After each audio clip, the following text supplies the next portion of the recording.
लेकिन धन से कोई भगवान नहीं हो जाता। किसी के लाखों अनुयायी हो जाए इसलिए वो भगवान नहीं हो सकता। भगवान वही होगा जिसको शास्त्र भगवान कहेगा। भगवान की परिभाषा है, भगवान किसे कहते हैं? ऐश्वर्यस्य समग्रस्य धर्मस्य सश्रियः ज्ञान वैराग्योश्चैव षण्णाम भगैति। ज्ञान शक्ति बल ऐश्वर्य वीर्य तेज से जो संपन्न हो अशेष रूप से उसको भगवान कहते हैं।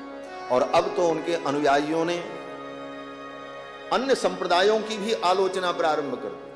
अभी अभी कल मुझे सूचना मिली कि हमारे सनातन धर्म में जो अनेक पंथ हैं, उन पंथों में एक गोरख पंथ भी है, जिस पंथ के योगी श्री योगी आदित्यनाथ जी हैं, जो हमारे उत्तर प्रदेश के माननीय मुख्यमंत्री हैं। उनके उस पंथ पर भी उसने आलोचना की और टिप्पणियां की। और भी जितने सनातनी परंपरा के संप्रदाय हैं, उन संप्रदायों पर भी आलोचना और टिप्पणी की, और ये सिद्ध करने का प्रयास करते हैं कि हमारा ही मत सर्वश्रेष्ठ है और हमारे स्वामी नारायण ही सबसे बड़े भगवान हैं। ये ब्रह्मा शंकर हनुमान सब उनके चरणों में बैठते। तो बंधुओं, आज के समय में ऐसे पाखंडियों से हमें सावधान होने की आवश्यकता है।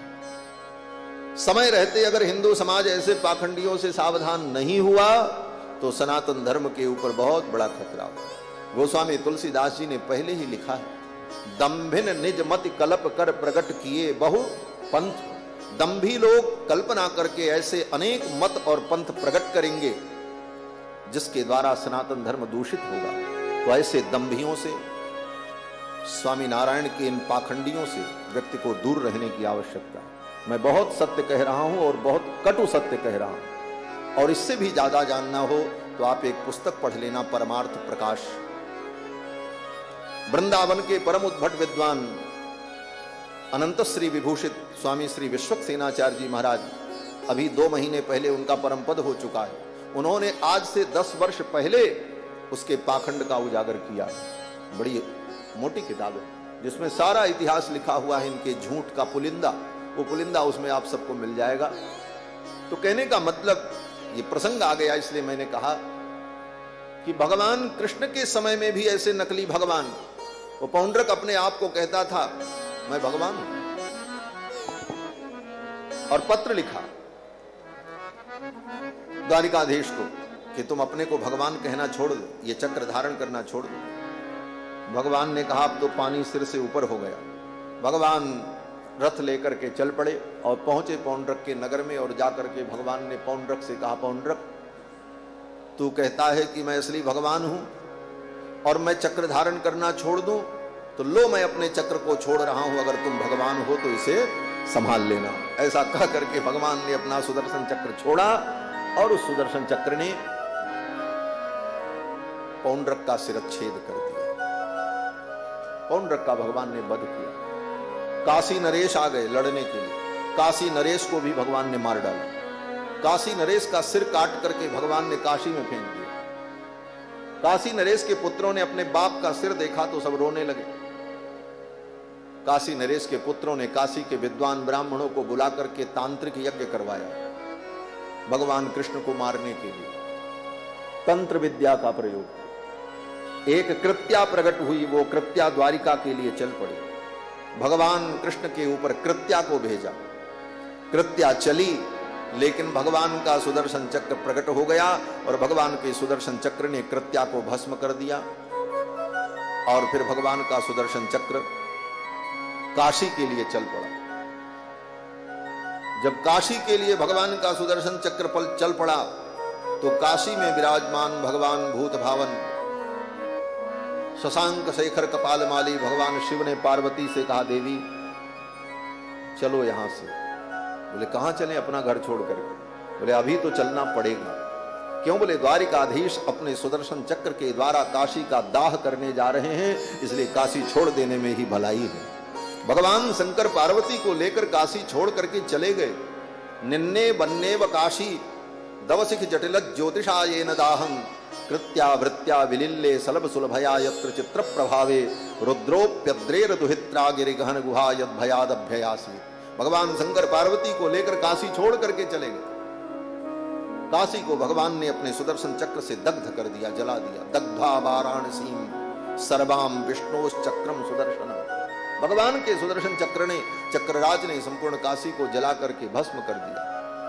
काशी जल करके जब शांत हो गई, तब भगवान शंकर पार्वती जी को लेकर के आए, भगवान का पूजन किया और कहा, प्रभु आपने बहुत अच्छा किया, मेरी काशी को आपने अपने सुदर्शन चक्र से चक्रांकित कर दिया। भगवान के चक्र से चक्रांकित पुरी हो गई। अब ये संसार चक्र से प्राणियों को मुक्ति देने वाली बन गई। इस पुरी में जो प्राणों का त्याग करेगा वो संसार सागर से मुक्त हो जाएगा। इस प्रकार भगवान ने बड़ी विविध लीलाएं की।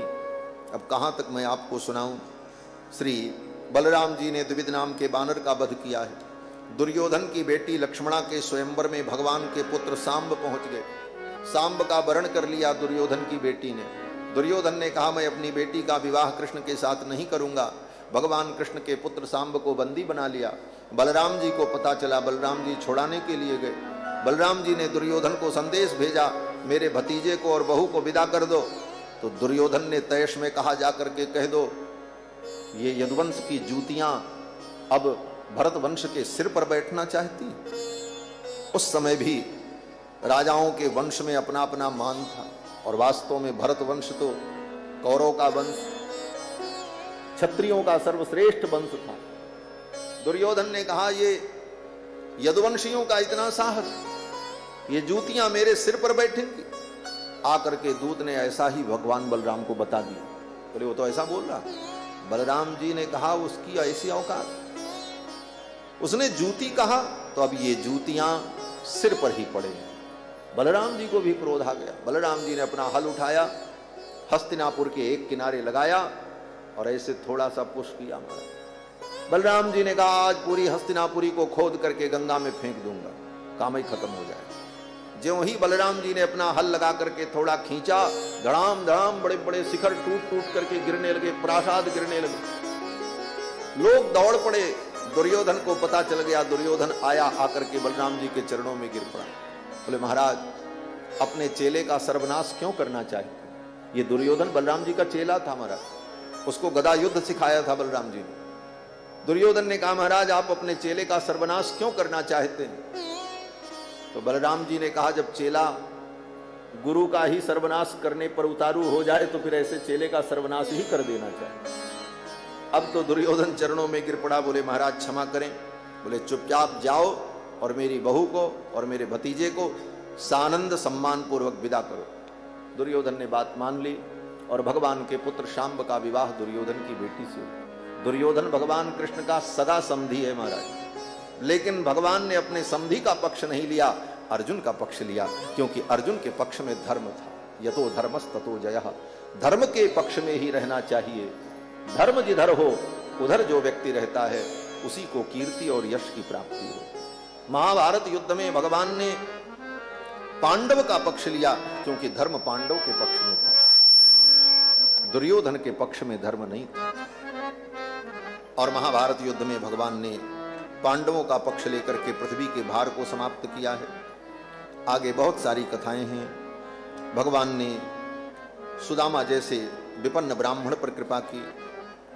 कथा आपको मालूम है, सुदामा नाम के ब्राह्मण भगवान के बचपन के सखा थे, गुरुकुल में पढ़े हुए थे। बार बार पत्नी के कहने पर सुदामा जी द्वारिकापुरी जाने को तैयार हुए। 4 मुट्ठी चावल उपहार लेकर के सुदामा जी द्वारिकापुरी आए हैं। भगवान ने सुदामा जी का बड़ा भव्य स्वागत किया और बड़ा सम्मान किया। अपने हाथों से सुदामा जी का चरण धोया, चरणामृत लिया। ये सब देखकर द्वारिका के लोग आश्चर्यचकित होते रहे। इस ब्राह्मण ने कौन सा पुण्य किया है, इस अवधूत ने कौन सा पुण्य किया है कि त्रिलोकी के स्वामी इसका चरण धो रहे हैं। रुक्मिणी जी मन में सोचने लगी कि इस अवधूत ने किमनेन कृतम पुण्यम अवधूतेन भिक्षुणा, इस भिक्षुक ने कौन सा पुण्य किया कि त्रिलोकी के स्वामी इसका चरण धो रहे हैं। और भगवान ने सुदामा जी का चरण धोया, चरणामृत लिया, अपने आसन पर बैठाया और बड़े ही स्नेह से कुशल क्षेम पूछा। और कुशल क्षेम पूछते हुए भगवान ने कहा, मित्र गुरुकुल से जाने के बाद विवाह हुआ कि नहीं हुआ तुम्हारा? समावृत्तेन धर्मज्ञ भार्योढ़ा सदृशी नवा। समावर्तन संस्कार के बाद तुम्हारे अनुकूल तुम्हें भार्या मिली कि नहीं मिली? सुदामा जी ने कहा, मित्र बड़ी सुंदर पत्नी मिली। मेरी पत्नी बड़ी सुंदर है, बड़ी सुशीला है, बड़ी अच्छी है। मैं उसकी कितनी बड़ाई करूं। अब तो वहां सभा में जितने लोग बैठे थे सब लोग अपने मुंह पर कपड़ा रख करके हंसने लगे। क्यों? बोले सब आपस में एक दूसरे से कान में कहने लगे, देखो देखो इस ब्राह्मण को शरीर में केवल धमनियां दिखाई पड़ रही हैं, वृद्धावस्था आ गई, हड्डी हड्डी शरीर में दिख रहा है, लेकिन इस बुढ़े को देखो अपने पत्नी की कितनी प्रशंसा कर रहा, मेरी पत्नी बड़ी अच्छी है, मेरी पत्नी बड़ी अच्छी है। लोग उपहास की दृष्टि से सुदामा जी को देखने लगे, लेकिन रहस्य किसी को नहीं मालूम था। सुदामा जी ने कहा, मेरी पत्नी बहुत अच्छी है, बहुत अच्छी। और फिर सुदामा जी ने कहा, कृष्ण मेरी पत्नी इसलिए अच्छी है कि मैं तो जीवन में कभी आपके चरणों में न पहुंच पाता, संकोच के कारण, लज्जा के कारण, आपके वैभव से संकुचित होने के कारण मैं आपके चरणों में कभी आ न पाता। लेकिन मेरी पत्नी ने बार बार कह करके प्रेरणा दे दे करके मुझे भेजा है। अगर मेरी पत्नी मुझे न भेजती तो मैं तो आपके पास कभी आ भी न पाता। इसलिए वो बहुत अच्छी है, क्योंकि उसने ही मुझे आपके चरणों में भेजा। तो भगवान ने कहा, तब तो मेरी भाभी ने मेरे लिए कुछ भेजा होगा। अब वो 4 मुट्ठी चावल सुदामा जी छिपाने लगे। भगवान ने लपक करके वो 4 मुट्ठी चावल छीन लिया। वो चावल की गठरी फट गई, चावल फर्श पर बिखर गया। भगवान फर्श पर लेट गए और उस चावल को बटोर करके उसकी ढेरी लगाई और कच्चे चावल को 1 मुट्ठी लेकर के भगवान खाने लगे। इति मुष्टिम सकृत जग्भा द्वितीयाम जग्धुमादधे। 1 मुट्ठी चावल लेकर के भगवान ने खाया, दूसरी मुट्ठी खाने चले, तब तक रुक्मिणी जी ने भगवान का हाथ पकड़ लिया। तावत श्री जगृहे हस्तम तत्परा परमेष्ठिना। और रुक्मिणी जी ने कहा, 1 मुट्ठी तो आपने अकेले खा लिया, आपके पीछे 16,108 देवियां हैं, इन सबको प्रसाद मिलना चाहिए, अब आप छोड़ दो। 3 मुट्ठी चावल जो बच गया उसको रुक्मिणी जी ने अपने आंचल में लिया और एक एक कण निकाल करके भगवान की सभी पत्नियों को प्रसाद के रूप में दिया है कि सुदामा जैसे तपस्वी ब्राह्मण के घर से आया है, ये तो आशीर्वाद है, ये तो प्रसाद। और फिर भगवान की उन पत्नियों ने कृपा की। भगवान की जितनी पत्नियां हैं सब लक्ष्मी का ही तो स्वरूप है, और सब ने अनुग्रह किया। सुदामा जी के घर अद्भुत वैभव हो गया। दूसरे दिन सुदामा जी को भगवान ने विदा किया। जैसे सुदामा जी आए थे वैसे विदा किया। 1 फूटी कौड़ी भी भगवान ने अपने हाथ से नहीं दी। और फूटी कौड़ी कौन कहे, 1 धोती भी नहीं दिया महाराज। वही फटी धोती पहन करके सुदामा जी आए थे और वही फटी धोती पहन करके विदा हुए। रास्ते में सुदामा जी सोचते जा रहे हैं, द्वारिकाधीश ने कुछ नहीं दिया। लेकिन फिर मन में आया, नहीं, द्वारिकाधीश ने जो दिया वो तो किसी ने नहीं दिया। द्वारिकाधीश ने वो सम्मान दिया, वो प्रेम दिया, वो अपनत्व दिया, वो स्नेह दिया, वो तो कोई नहीं दे सकता। यही सब सोचते हुए सुदामा जी अपने घर पहुंचे, पोरबंदर सुदामापुरी। और जब सुदामा जी पहुंचे तो देखते क्या है, जहां पर उनकी कुटिया थी वहां पर महल बन गया था, बड़ा सुंदर महल। सुदामा जी तो एक बार डर गए, अरे यहां तो मेरी कुटिया थी, ये किसका महल बन गया, किस राजा ने यहां पर महल बनवा लिया। अब तो सुदामा जी उस महल को देख करके डर गए महाराज। मंदिर देख डरे सुदामा, मंदिर देख डरे सुदामा, मंदिर देख डरे सुदामा, मंदिर देख डरे सुदामा। कहा गई मोरी राम जो बढ़िया, कहा गई पड़िया। कंचन महल खड़े सुदामा, कंचन महल खड़े सुदामा, मंदिर देख करे सुदामा, मंदिर देख करे सुदामा, मंदिर देख करे। सुदामा जी उस महल को देखकर डर गए, किसने यहां महल बना लिया। लेकिन तब तक अगले क्षण सुदामा जी ने क्या देखा, बोले सुदामा की ब्राह्मणी सुशीला उस महल से निकल करके आ रही है, राजरानी के समान आभूषण धारण किए। सुदामा जी ने देखा, अरे ये तो मेरी सुशीला है। सुदामा जी दौड़ पड़े और जाकर के पूछा, अरे देवी ये क्या चमत्कार है। सुशीला ने कहा, ये सब द्वारिकाधीश की कृपा है। सुदामा जी ने मन ही मन भगवान को प्रणाम किया और अपनी पत्नी सुशीला से कहा, देवी देखो भगवान ने बड़ा अच्छा न्याय किया है, द्वारिकाधीश ने तुम्हारे हमारे साथ। बोले क्या न्याय किया। सुदामा जी ने कहा, मैं द्वारिका गया था और कृष्ण ने मुझे एक फूटी कौड़ी भी नहीं दी और यहां पर इतना बड़ा महल बना दिया, किस लिए जानती हो। सुशीला ने कहा, आपके लिए। सुदामा जी ने कहा, नहीं मेरे लिए नहीं, तुम्हारे लिए। तुम्हें इन वस्तुओं की जरूरत थी, तुम्ही ने हमको भेजा था, इसलिए तुम्हारे लिए भगवान ने सब कुछ भेज दिया और मुझे एक फूटी कौड़ी भी नहीं दी, इसलिए कि भगवान की यही इच्छा है कि सुदामा तुम जिस प्रकार तपोमय जीवन व्यतीत करते थे वही तुम्हारा जीवन बना रहे। तुम्हारे जीवन में तपस्या बनी रहे, तपस्या ही तुम्हारा धन है। ब्राह्मण के जीवन का धन तो तप है। सुदामा जी ने कहा, मेरे लिए भगवान की यही आज्ञा है। और इतना सब कुछ होने के बाद भी सुदामा जी अपने उसी त्यागमय तपोमय जीवन में थे। सब कुछ हो जाने के बाद उनके बच्चे, उनकी पत्नी तो उस सुख को भोगते थे, लेकिन सुदामा जी, बोले सुदामा जी तो अपनी कुटिया में ही रहते और सवेरे से शाम तक अध्ययन, अध्यापन, स्वाध्याय, प्रवचन, अपने ब्राह्मण धर्म के पालन में ही लगे रहे। सुदामा जी का ये चरित्र सुखदेव जी ने राजा परीक्षित को सुनाया है। और आगे भगवान का और उद्धव जी का संवाद है। भगवान ने उद्धव जी को बड़ा सुंदर उपदेश किया है ज्ञान विज्ञान का। कहीं न कहीं वो सारा विषय कथा प्रवचन में आ ही जाता है। उद्धव जी को भगवान ने जो उपदेश किया है 11वें स्कंद में, वो बड़ा विस्तृत और बड़ा विलक्षण है। वो बड़े बड़े विद्वानों के लिए, ज्ञानियों के लिए अनुसंधेय है।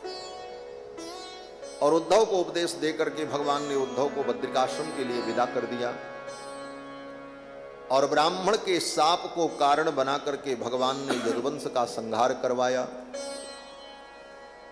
और अपने संकल्प से भगवान ने द्वारिकापुरी को समुद्र में डुबो दिया। भगवान के लिए वो द्वारिकापुरी प्रकट हुई थी और भगवान के संकल्प से वो अंतर्हित हो गए।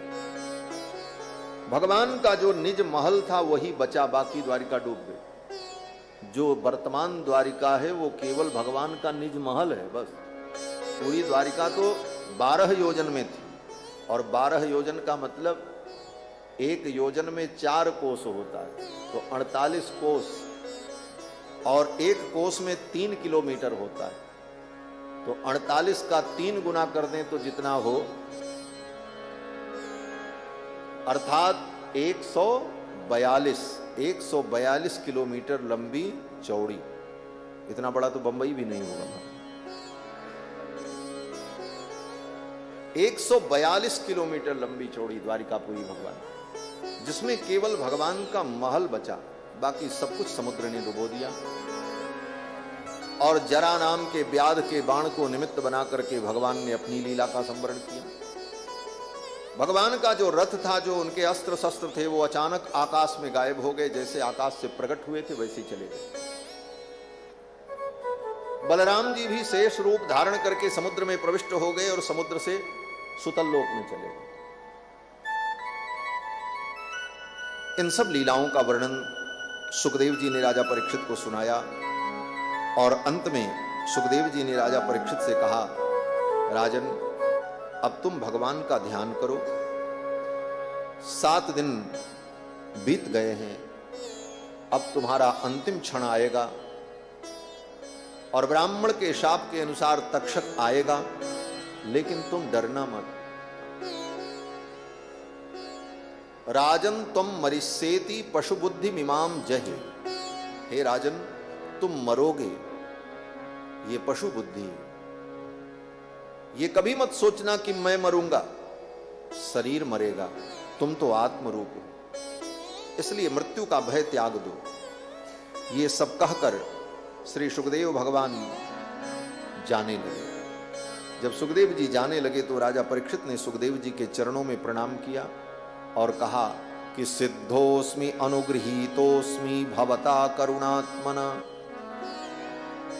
आपने मेरे ऊपर अनुग्रह किया, आपने मुझे कथा सुनाई। श्रावितो यच्च साक्षात अनादि निधनो हरि। आपने साक्षात भगवान को सुनाया और मैं कृतकृत्य हो गया। और ये कहकर सुखदेव जी के चरणों में राजा परीक्षित ने प्रणाम किया।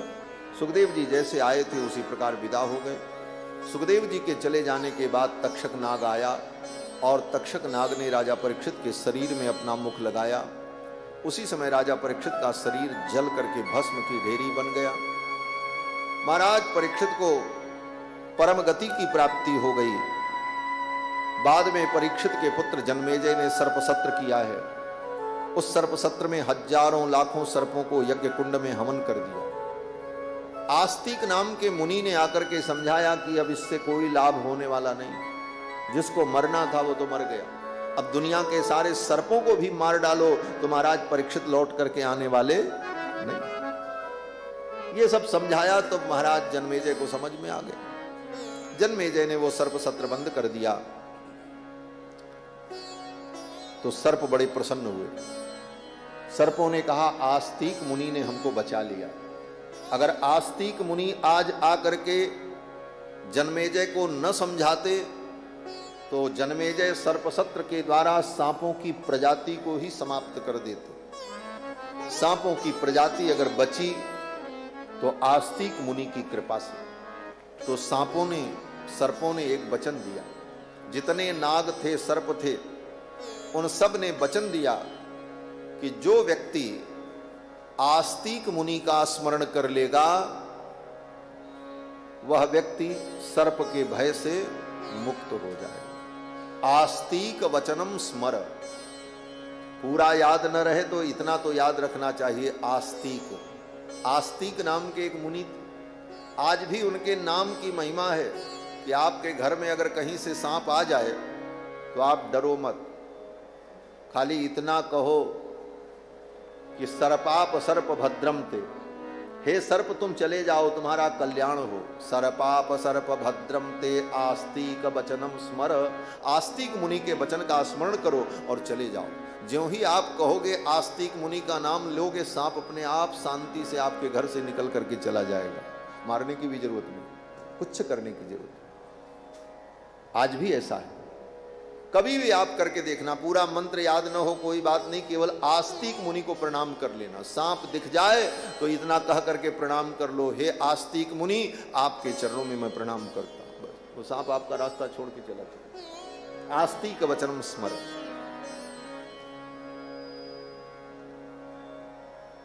इसके बाद कथा आती है कि श्री सूत जी महाराज ने शौनकादि मुनियों को चारों वेदों का विभाग, 18 पुराणों की श्लोक संख्या ये सब बताई और मार्कंडे मुनि की कथा सुनाई। संक्षेप में श्रीमद् भागवत की पूरी विषय सूची बताई कि भागवत में क्या क्या है। 7 दिनों तक हम लोगों ने जो सुना उन सारे विषयों को एक बार संक्षेप में सूत जी ने शौनकादि मुनियों को पुनः बताया। भगवान की विभूति का वर्णन किया है और फिर अंत में श्री सूत जी महाराज ने शौनकादि मुनियों को भागवत की पवित्र परंपरा का वर्णन करके सुनाया कि ये भागवत ज्ञान भगवान के द्वारा ब्रह्मा को प्राप्त हुआ, ब्रह्मा जी के द्वारा नारद जी को प्राप्त हुआ, नारद जी के द्वारा व्यास जी को, व्यास जी के द्वारा सुखदेव जी को, सुखदेव जी के द्वारा राजा परीक्षित को और सूत जी को और फिर सूत जी के द्वारा 88,000 मुनियों। ये भागवत के ज्ञान की एक परंपरा है। इन सब विषयों का वर्णन किया और अंत में भगवान के चरणों में प्रणाम करते हुए सूत जी महाराज ने प्रार्थना की कि हे प्रभु, कहीं भी हमारा जन्म हो, किसी योनि में हमारा जन्म हो, हे प्रभु आपके चरणों की भक्ति हमें प्राप्त हो। ये प्रार्थना की और अंत में सूत जी ने कहा, नाम संकीर्तनम यस्य सर्व पाप प्रणाशनम। भगवान का नाम संकीर्तन समस्त पापों का नाश करने वाला है। प्रणामो दुख समनः, भगवान को प्रणाम करने पर सारे दुखों का समन हो जाता है। ऐसे भगवान को मैं प्रणाम करता हूँ। ये कह करके श्री सूत जी महाराज ने अपनी वाणी को विराम दिया है और कथा को पूर्ण किया है।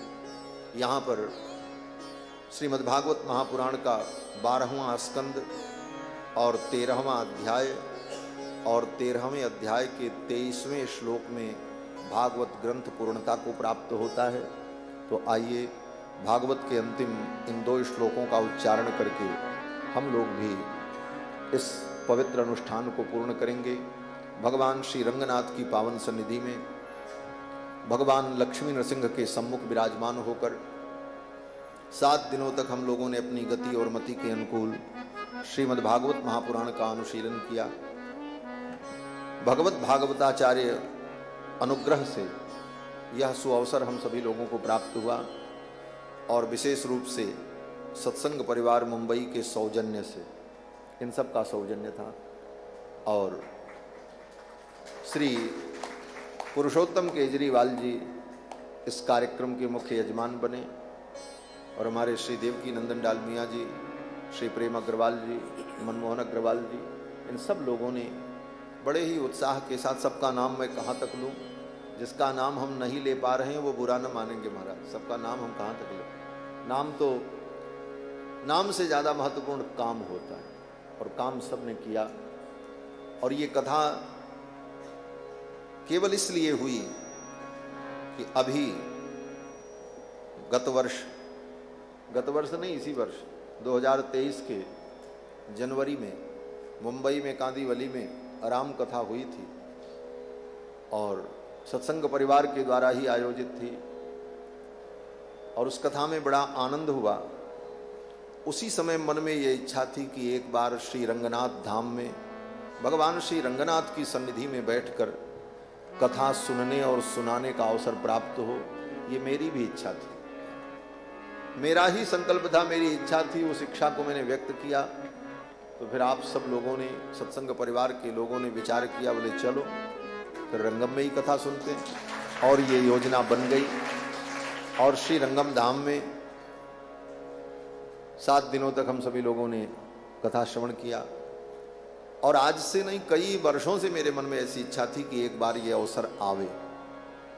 कई बार तो हमारे शिष्य श्री प्रवेश तिवारी जी, जो प्रतिवर्ष वाल्मीकि रामायण की कथा सुनते हैं तीर्थराज प्रयाग में, 2 बार अयोध्या में भी सुनी, उनकी भी इच्छा थी कि एक बार स्वामी जी आप वहाँ कथा करो और मैं रहूं, मैं भी कथा श्रवण करूं। सबकी इच्छा थी और भगवान ने सबकी इच्छा को पूर्ण किया और ये संजोग बना। हमारे दिल्ली से भी कई लोग आए हैं, भक्त लोग, इन सब की इच्छा थी श्री रंगम आने की और भगवान श्री रंगनाथ ने सबको बुला लिया। ठाकुर जी ने सबकी इच्छा पूरी की। हमारे हैदराबाद के विजय अग्रवाल जी, हमारे श्री गोविंद बाबू लोहिया जी हैदराबाद, दिल्ली से पधारे ओम प्रकाश शेरावत जी, किसका किसका मैं नाम लूँ, सबके मन में बड़ा उत्साह था। और इसके साथ साथ हमारी टीम के जितने लोग हैं, परिकर जितने हैं, उनके सबके मन में भी उत्साह था कि कभी अवसर हो कि दक्षिण में श्री रंगम धाम में हम लोग चलें और वहाँ भगवान की कथा का आनंद हो और भगवान का दर्शन हो। तो भगवान ने सबके मनोरथ को पूर्ण किया। भगवान सबके मनोरथ को पूर्ण, भगवान ही सबके मनोरथ को पूर्ण करने वाले हैं।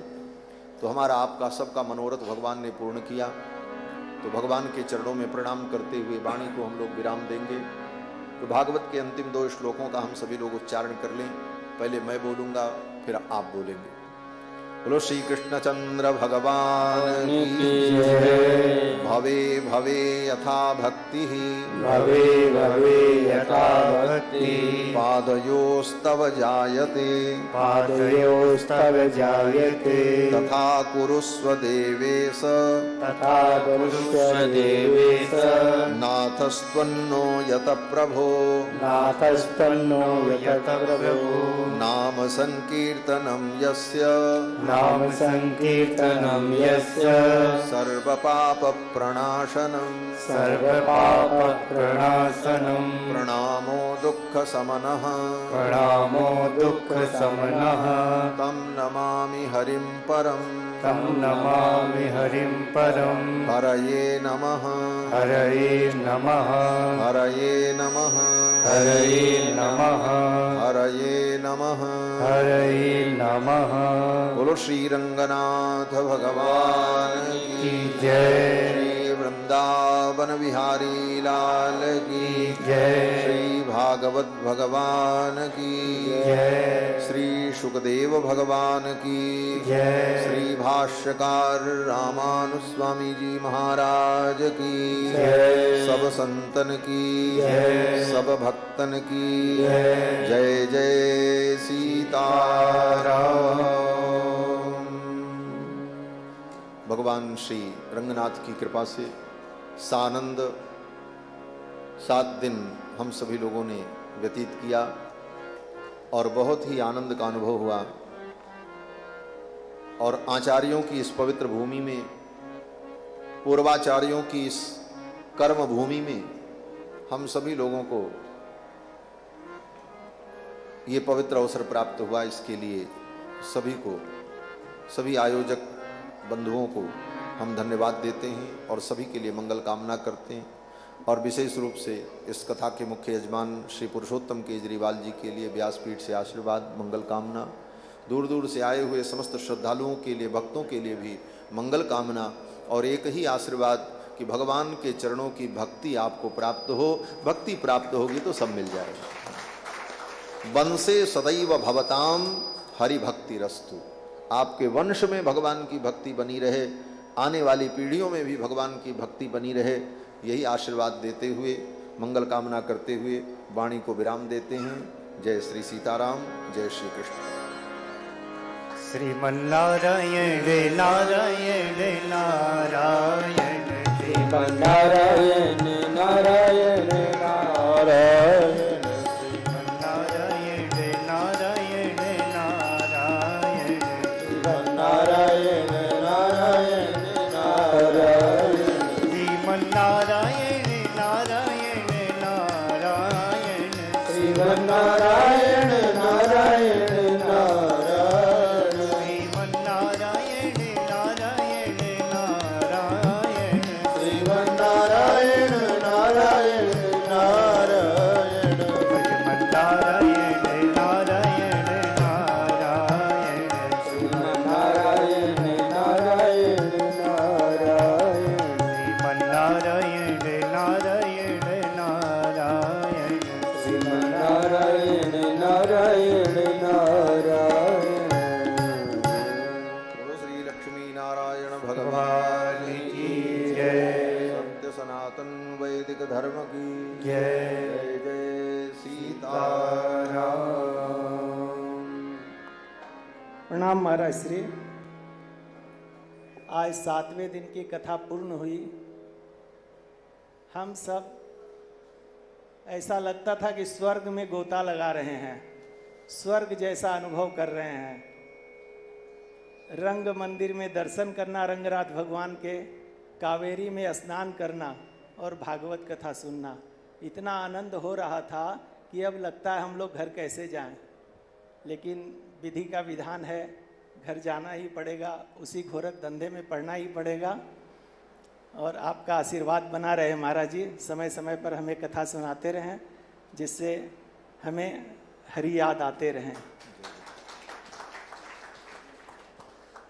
हवन अभी होगा, मुख्य जजमान और उनके बच्चे हवन में बैठेंगे, वही हवन करेंगे।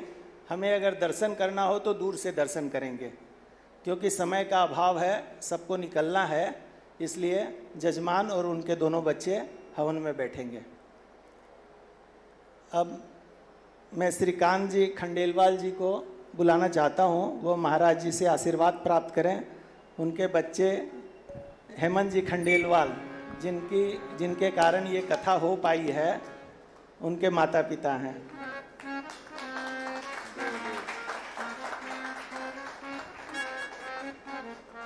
श्री श्याम सुंदर जी झंवर, और यहाँ समाज के आए हुए सब लोगों से मैं निवेदन करता हूँ कि वो कृपया मंच पर आएं और महाराज जी से आशीर्वाद प्राप्त करें।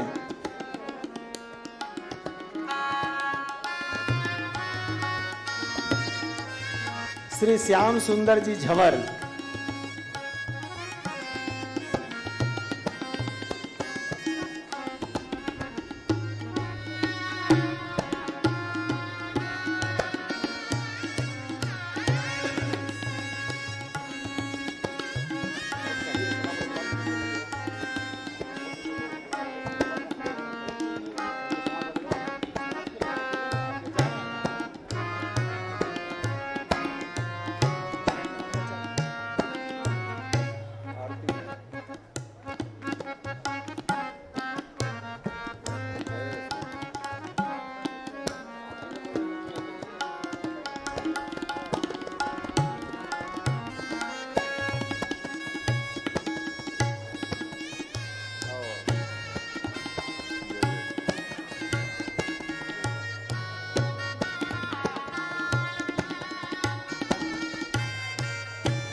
जय श्री राम। आरती आइए, मुख्य जजमान नारायण।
श्री भागवत भगवान प्रीति पापियों को पाप से है तारती। श्री भागवत भगवान की है आरती, पापियों को पाप से है तारती।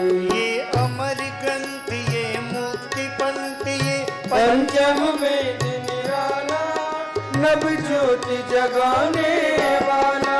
हरि नाम यही, हरि धाम यही, हरि नाम यही, हरि धाम यही। जग मंगल की आरती, पापियों को पाप से है तारती। श्री भागवत भगवान की है आरती, पापियों को पाप से है तारती। शांति गीत पावन पुनीत, पापों को मिटाने वाला, हरि दर्श कराने वाला। ये शांति गीत पावन पुनीत, पापों को मिटाने वाला, हरि दर्श कराने वाला। ये सुख करनी तरणी ये दुख हरणी। मधुसूदन की आरती पापियों को पाप से है तारती। श्री भागवत भगवान की है आरती पापियों को पाप से है तारती। मधुर बोल भव पंथ खोल सतमार्ग बताने वाला बिगड़ी को बनाने वाला। मधुर बोल भव पंथ खोल सद्मार्ग बताने वाला बिगड़ी को बनाने वाला। श्री राम यही घनश्याम यही। श्री राम यही घनश्याम यही। श्री राम यही घनश्याम यही। श्री राम यही घनश्याम यही। प्रभु महिमा की आरती पापियों को पाप से तारती। भागवत भगवान की है आरती पापियों को पाप से है तारती। पापियों को पाप से है तारती। पापियों को पाप से है तारती। पापियों को पाप से है तारती। पापियों को पाप से है तारती।